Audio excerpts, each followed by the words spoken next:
பெரம்பூரில் பிரச்சாரம் நடத்த அனுமதி மறுக்கப்பட்டது தொடர்பாக தலைமை தேர்தல் அதிகாரியை சந்தித்து புகார் அளிக்க விஜய் தலைமைச் செயலகம் செல்வதாக முக்கிய செய்தி ஒன்று வெளியாகியிருக்கிறது. கூடுதல் விவரங்களோடு இணைகிறார் எமது செய்தியாளர் மணிகண்டன். வணக்கம். எப்போ தலைமைச் செயலகம் செல்ல இருக்கார் தவிக தலைவர் விஜய்? நமக்கு கிடைத்திருக்கக்கூடிய தகவல்கள் என்ன? விரிவாக பதிவு பண்ணுங்க.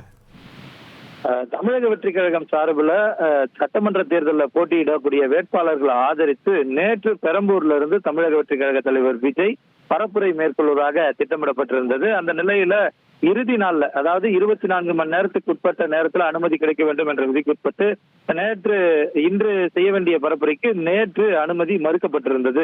குறிப்பாக அந்த எம்கேபி நகர் ஜங்ஷன் என்பது 3000 நபர்கள் நின்று பரப்புரையை கேட்பதற்கோ பார்ப்பதற்கோ உகந்த இடமல்ல என்பதை காரணமாக கூறி இந்த அளவுல தெரிவிக்கப்பட்டிருக்கிறது.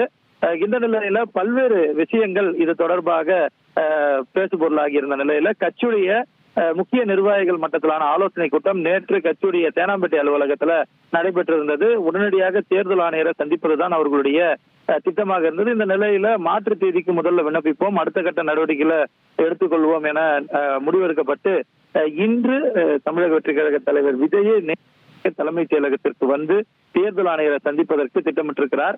இன்னும் சற்று நேரத்தில் அவர் தலைமைச் செயலகம் வர இருக்கிறார். நேரடியாக தேர்தல் ஆணையரை சந்திக்கக்கூடிய விஜய் இங்க அதிகாரிகள் பலரும் தமிழ்நாடு அரசுக்கு சாதகமாக இருக்கின்றனர், அதிகாரிகளை மாற்ற வேண்டும் என்ற அளவுல கோரிக்கைகளை வைக்க இருப்பதாக தகவல்கள் வைக்கப்பட்டிருக்கிறது. ஒரு கட்சி சார்பாக செயல்படுகிறார்கள்.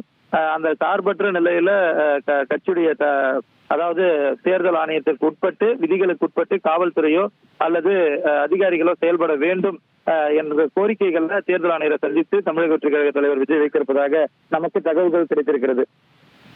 நன்றி மணிகண்டன், உங்களோட விரிவான தகவல்களுக்கு. இனி செல்லும் இடமெல்லாம் செய்தி.